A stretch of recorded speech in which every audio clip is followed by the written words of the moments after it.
Audio Jungle.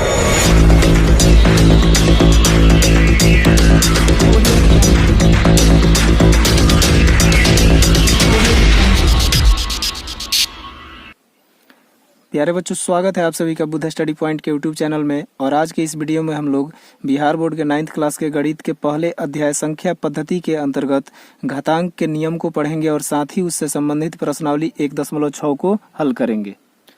तो आइए सबसे पहले हम घातांक के नियम से संबंधित जो हमारे फॉर्मूले होते हैं उनको देख लें। तो हमारा सबसे पहला घातांक का नियम है कि यहाँ पे आप देख रहे हैं कि ए एम एन ये तीन चीज़ें दी गई है। तो यहाँ पे ए एम और एन की बात करें तो ये तीनों हमारी प्राकृत संख्याओं को डिनोट करेंगी यहाँ पे, यानी कि नेचुरल नंबर को डिनोट करेंगी। अब इन सभी नियमों को आप देखें तो यहाँ पे सभी में आपको ए के ऊपर एम और एन जो है पावर के रूप में दिखाई दे रहे हैं, जैसे कि आप अक्सर लिखा करते हैं, जैसे 4 का पावर 2, 3 का पावर 6, इस प्रकार का। तो ये नीचे का जो होता है उसको हम आधार बोलते हैं और ऊपर जो होता है इसको हम पावर बोलते हैं या घातांक बोलते हैं। तो यहाँ पर ए जो है इन सभी में आधार का काम कर रहा है और एम तथा एन जो है पावर यानी कि एक्सपोनेंट का काम कर रहे हैं, जिसको हम घातांक भी बोलते हैं। तो इस हिसाब से आप यहाँ पे देख रहे हैं कि ए का पावर एम इंटू ए का पावर एन बराबर ए का पावर एम प्लस एन, यानी कि आधार जब एक जैसे हो तो उनके पावर जुट जाते हैं और यहाँ पे पावर अलग अलग हैं। आधार यहाँ भी ए है, यहाँ भी ए है, इनका पावर यहाँ पे एम है और यहाँ ए का पावर एन है। तो आप यहाँ पे देख रहे हैं कि ए का पावर m इंटू ए का पावर n बराबर ए का पावर m प्लस n, यानी कि आधार जब एक होते हैं तो पावर क्या होते हैं, जुट जाते हैं। यहाँ पे प्लस का चिन्ह देकर के पावर को सिर्फ जोड़ा गया है। इसको आप एक एग्जाम्पल से समझ सकते हैं कि अगर 5 का पावर 6 हो गुने 5 का पावर 3 हो, तो आप यहाँ पे देख रहे हैं कि ए के जगह पे 5 है और दोनों जगह पे 5 है, यानी कि आधार एक जैसा है और पावर इसके अलग अलग हैं। तो यहाँ पे आधार को हम एक बार लिख लेंगे 5 और इन पावर को जोड़ देंगे, तो ये हो जाएगा 6 प्लस 3 बराबर 5 का पावर हो जाएगा 9। इस प्रकार से हम घातांक के इस पहले नियम को लागू कर सकते हैं प्रश्न को हल करते समय। तो यहाँ पे हमने देखा कि अगर आधार एक हो, पावर अलग अलग हो और बीच में गुना का चिन्ह हो तो हम लोग पावर को जोड़ देते हैं। दूसरा नियम इसके विपरीत है कि अगर आधार एक हो, जैसे ए का पावर m बटे ए का पावर n बराबर ए का पावर m माइनस n, यानी कि आधार एक हो और पावर अलग अलग हो और दोनों में भाग की प्रक्रिया दिखे, तो उस अवस्था में हम पावर को घटा देते हैं। यहाँ पे ए का पावर m माइनस n हुआ है। एक चीज यहाँ पे नोट कर लीजिएगा इसको अच्छे तरीके से कि यहाँ पे m का जो वैल्यू होगा वो हमेशा n के वैल्यू से बड़ा होगा। तो चलिए इसको भी एक एग्जाम्पल से हम समझ लेते हैं। एग्जाम्पल के लिए अगर लिख दें कि 7 का पावर 4 बटा 7 का पावर 2, तो अब यहाँ पे देख रहे हैं कि आधार एक है, पावर अलग अलग है, इन दोनों में भाग करना है। तो यहाँ भी सेम है, आधार हमारा एक जैसा है, साथ साथ पावर अलग अलग है, बीच में बट्टा का चिन्ह लगा यानी भाग देना है।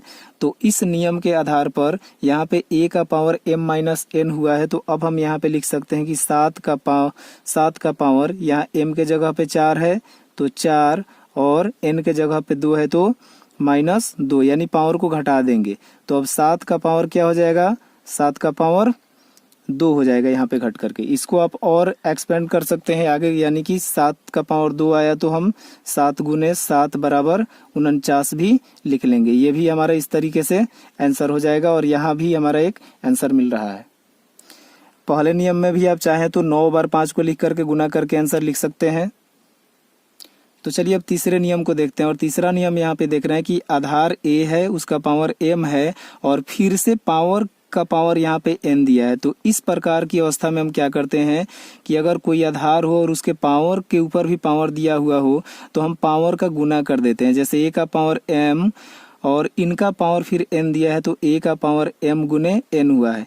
इसको हम एक एग्जाम्पल से इस प्रकार समझ सकते हैं कि अगर 6 का पावर 3 है और इनका पावर फिर 2 है तो हम इस आधार पे लिख सकते हैं कि 6 का पावर 3 गुने 2 बराबर हो जाएगा 6 का पावर 2 तिया 6 हो जाएगा यहाँ भी। अब आप इसको चाहो तो इतना भी छोड़ सकते हो, और नहीं तो 6 बार 6 लिख करके, चूंकि पावर 6 है तो 6 बार 6 लिख करके आप गुना करके भी इसको कैलकुलेट करके लिख सकते हो।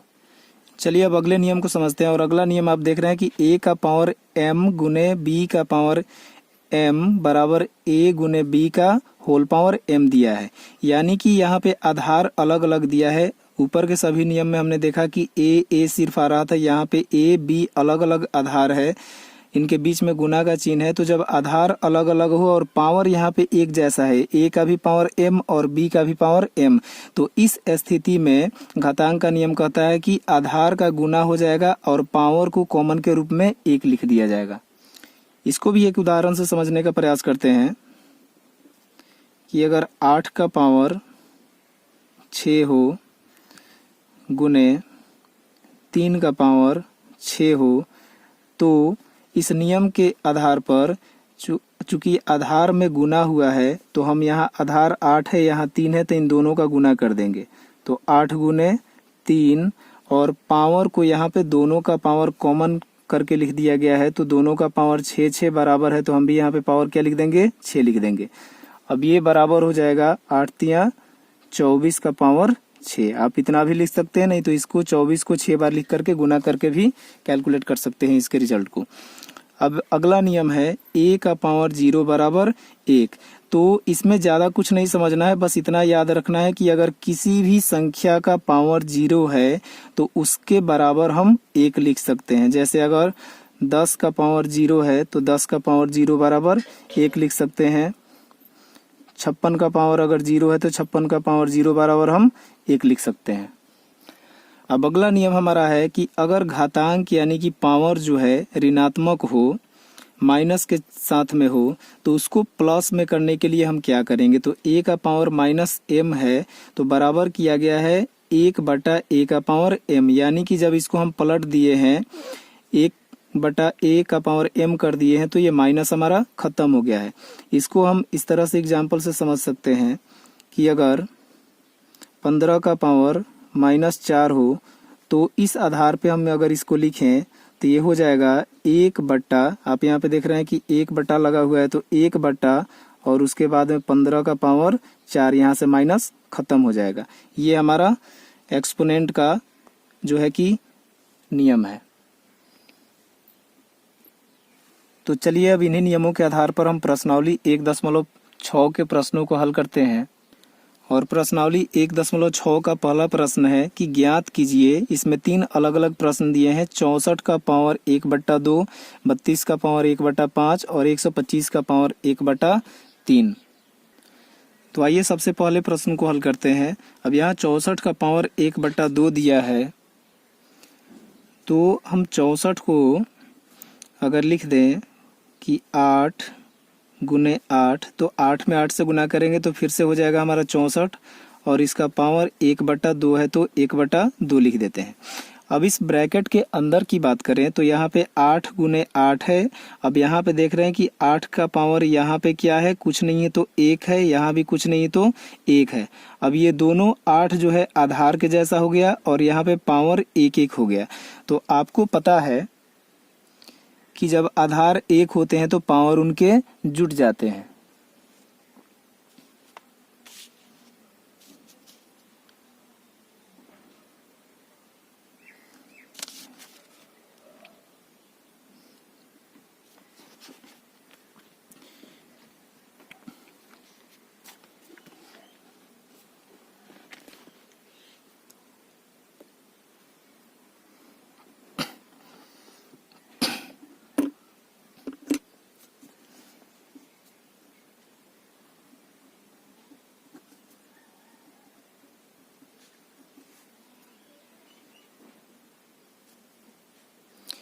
तो चलिए अब इसके दूसरे प्रश्न को हल करते हैं। और दूसरा है 32 का पावर 1/5।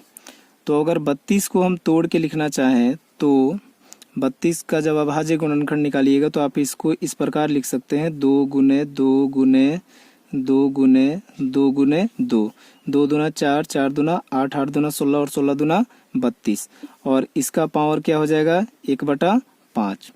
अब यहाँ पे आधार सभी एक जैसे हैं, सिर्फ दो दो हैं और बीच में गुना का चिन्ह है, तो इनका भी पावर क्या हो जाएगा, जुट जाएगा। तो इन सभी दो की अगर बात करें तो यहाँ पे पावर कुछ नहीं है, तो क्या है, एक एक सबका पावर यहाँ पे जो है कि इनविजिबल रूप से मौजूद है। तो अब हम यहाँ पे लिख सकते हैं कि 2 का पावर, अब यहाँ पे एक एक एक 5, एक को जोड़िएगा तो 2 का पावर हो जाएगा 5 और फिर इनका पावर हो जाएगा 1/5।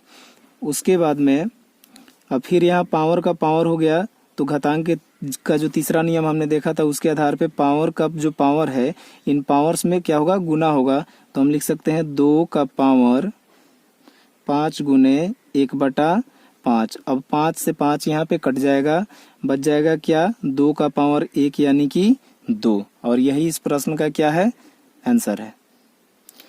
तो प्यारे बच्चों, अब इन्हीं नियमों के आधार पर आपको ये जो तीसरा प्रश्न दिख रहा है 125 का पावर 1/3, इसको आपको खुद से हल करना है जिससे कि आपकी कॉन्सेप्ट और बेहतर हो जाए। तो चलिए अब 2 नंबर के पहले प्रश्न को हल करते हैं। 2 नंबर भी है, ज्ञात कीजिए। 1 नंबर में दिया है 9 का पावर 3/2। तो हम सबसे पहले लिख लेते हैं हल, रोमन का 1 नंबर। उसके बाद में यह है 9 का पावर 3/2। तो यहाँ पे 9 का पावर 3/2 दिया है, इसको अगर हम चाहें तो इस प्रकार से भी लिख सकते हैं कि 3 गुने 3 का पावर 3/2।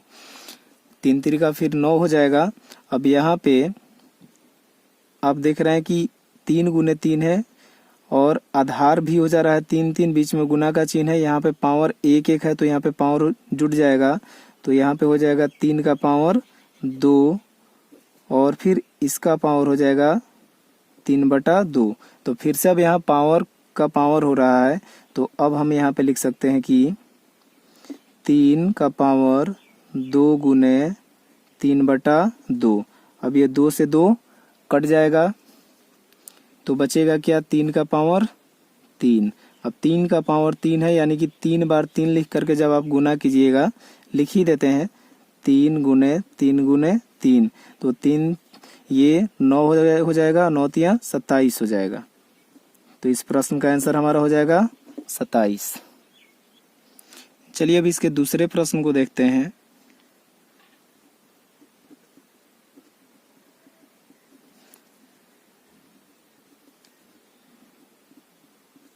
बत्तीस का पावर 2/5 है। तो अगर 32 को हम चाहें तो लिख सकते हैं 2 गुने 2 गुने 2 गुने 2 गुने 2 और इसका पावर 2/5। तो फिर से यहाँ पे आधार एक जैसे हैं, सभी के बीच में गुना का चिन्ह है और इनका पावर 1 1 है, तो यहाँ पे हो जाएगा 2 का पावर 5 और फिर यहाँ पे आ जाएगा 2/5। तो अब पावर का पावर यहाँ पे दिख रहा है, तो अब हम क्या करेंगे कि पावर पावर में गुना कर देंगे, तो यहाँ पे हो जाएगा 2 का पावर 5 गुने 2/5। अब ये 5 से 5 कट जाएगा, अब यहाँ पे बचेगा 2 का पावर 2, तो 2 का पावर 2 यानी कि 2 बार गुना करेंगे तो ये हो जाएगा 4 और यही इसका आंसर हो जाएगा। तो प्यारे बच्चों, अब हम इसके तीसरे प्रश्न को छोड़ देते हैं, आपको खुद बनाना है। 16 का पावर 3/4। इसके चौथे प्रश्न को हम बनाते हैं। तो चौथा प्रश्न है, सबसे पहले लिख लेते हैं हल। 125 का पावर है -1/3। तो सबसे पहले हम इसको क्या कर लेते हैं कि 125 को जब तोड़िएगा तो ये हो जाएगा 5 गुने 5 गुने 5 और इनका पावर अब हो जाएगा -1/3। तो अब यहाँ पे आधार एक जैसे हैं सभी और पावर 1 1 है, तो हम यहाँ पे लिख सकते हैं कि 5 का पावर 3 और पुनः इसका पावर क्या हो जाएगा -1/3। पुनः यहाँ पे जब पावर का पावर आ गया तो अब हम क्या लिख सकते हैं कि 5 का पावर 3 गुने -1/3। अब यहाँ पे 3 से 3 कट जाएगा, बचेगा क्या, 5 का पावर -1। तो इसके लिए हमने एक नियम जाना है जिसमें a का पावर -m बराबर 1/a का पावर m होता है। यानी कि माइनस को हमको यदि प्लस में करना है तो हम क्या करेंगे, उसको नीचे लेके चले जाएंगे तो इस आधार पर अब हम इसको लिख सकते हैं, इस माइनस को प्लस में बदलना है तो ये हो जाएगा 1/5 का पावर 1। तो 1 हम यहाँ पे नहीं भी लिखे मान ले तो भी पावर 1 यहाँ पे होता है, तो ये हो जाएगा 1/5 और यही इस प्रश्न का आंसर है। चलिए अब तीसरे प्रश्न को देखते हैं और तीसरा प्रश्न है सरल कीजिए। और इसमें भी अलग अलग सवाल दिए गए हैं, तो इसमें 4 प्रश्न दिए गए हैं लेकिन हमने 3 ही यहाँ पे उतारा है। तो आइए पहले इनको हम हल कर लेते हैं। तो पहला प्रश्न है इसका 2 का पावर 2/3 गुने 2 का पावर 1/5, इसको हमें हल करना है। तो हम घातांक का जो पहला नियम पढ़े थे उसी को इसमें लागू करेंगे कि यहाँ पे आधार एक जैसा है, बीच में गुना का चिन्ह है, तो पावर क्या हो जाएगा, जुट जाएगा। तो अब इसको हम लिख सकते हैं कि 2 का पावर 2/3 प्लस 1/5। आगे इसको लेके चलेंगे तो ये 2 का पावर 3 और 5 का एलसीएम हो जाएगा 15। अब ये हो जाएगा, ये 5 दूना 10 हो जाएगा यहाँ पे, और ये हो जाएगा 3 एकम 3। तो अब 2 का पावर 10 और 3 को जोड़ेंगे तो हो जाएगा 13 और नीचे हो जाएगा 15, और यही हमारा इस प्रश्न का आंसर है। दूसरा प्रश्न है 1/3 का पावर 3 और इन सब का पावर दिया है 7। तो सबसे पहले हम क्या करते हैं कि इस 3 के पावर 3 को हम ऊपर लेके चले जाते हैं, यानी कि इसको पलटते हैं। तो जब पलटेंगे तो ये 3 का पावर 3 है तो ये ऊपर जा करके माइनस हो जाएगा। तो हम इसको लिख सकते हैं कि 3 का पावर -3 और उसका पावर अब हो जाएगा 7। अब इसके बाद में अब यहाँ पावर का पावर है फिर से, तो पावर में क्या करेंगे, गुना करेंगे। तो 3 का पावर -3 गुने 7। अब यहाँ पे 3 का पावर जब गुना करेंगे तो 3 सत्ते हो जाएगा माइनस के साथ में 21, और यही इस प्रश्न का आंसर हो जाएगा। तो चलिए अब इसके तीसरे प्रश्न को देखते हैं। 3 नंबर का रोमन का तीसरा, जो कि 11/1 11 का पावर 1/2 और फिर बटा 11 का पावर 1/4 दिया है। तो हम यहाँ पे क्या कर रहे हैं कि सबसे पहले ये 11 का पावर 1/4 जो नीचे है इसको ऊपर लेके जा रहे हैं। तो ये हो जाएगा 11 का पावर 1/2 और ये ऊपर जाएगा तो गुना का चिन्ह बैठेगा, और ये हो जाएगा 11 का पावर -1/4। चूंकि नीचे से ऊपर लेके जा रहे हैं तो इसका जो चिन्ह है बदल जाएगा पावर का। तो अब आप यहाँ पे देख रहे हैं कि आधार एक जैसा हो गया, 11 दोनों जगह पे है, तो इनके पावर क्या हो जाएंगे, घातांक के पहले नियम के अनुसार आधार एक जैसे हैं तो पावर जुट जाएंगे। तो अब यहाँ पे हम लिख सकते हैं कि 11 का पावर 1/2 प्लस -1/4, ये हो जाएगा 11 का पावर 1/2। अब यहाँ प्लस है, यहाँ माइनस है, प्लस माइनस हो जाएगा और 1/4। अब 1/2 का मतलब होता है आधा, यानी कि 2 भाग में बांटना, और 1/4 का मतलब होता है 4 भाग में बांटना। इसको हम इस प्रकार से भी कह सकते हैं कि 1/2 का मतलब 50 पैसा और 1/4 का मतलब 25 पैसा भी कह सकते हैं, अगर पैसों की दृष्टिकोण से इसका कैलकुलेशन करें तो। तब यहाँ आधा है, यहाँ 25 पैसा है, तो जब इसमें से घटाइएगा, आधा में से 25 पैसा को घटाइएगा तो ये भी क्या हो जाएगा, 25 पैसा ही बचेगा। अगर वैसा नहीं समझ में आ रहा तो आप इसका घटाव कर लीजिए, तो ये हो जाएगा 11 का पावर, ये 2 और 4 का एलसीएम हो जाएगा यहाँ पे 4। अब ये हो जाएगा 2 - 1 बराबर 11 का पावर 2 में से 1 घटेगा 1/4, और यही इसका आंसर हो जाएगा। तो प्यारे बच्चों, आपको इसका जो चौथा रोमन का सवाल है उसको खुद से बनाना है और कॉन्सेप्ट को जितना बेहतर हो सके बनाना है। तो उम्मीद करता हूं कि यह वीडियो आपको पसंद आया होगा, और यदि अभी तक आपने इस चैनल को सब्सक्राइब नहीं किया है तो प्लीज़ इस चैनल को सब्सक्राइब करें, वीडियो को लाइक करें और अपने दोस्तों के साथ शेयर करें तथा बेल आइकन को दबाना न भूलें, जिससे कि आपको इस चैनल पर रेगुलर अपडेट मिलता रहे और आपकी तैयारी बेहतर होती रहे। तो मिलते हैं पुनः अगले वीडियो में, तब तक के लिए नमस्कार, धन्यवाद।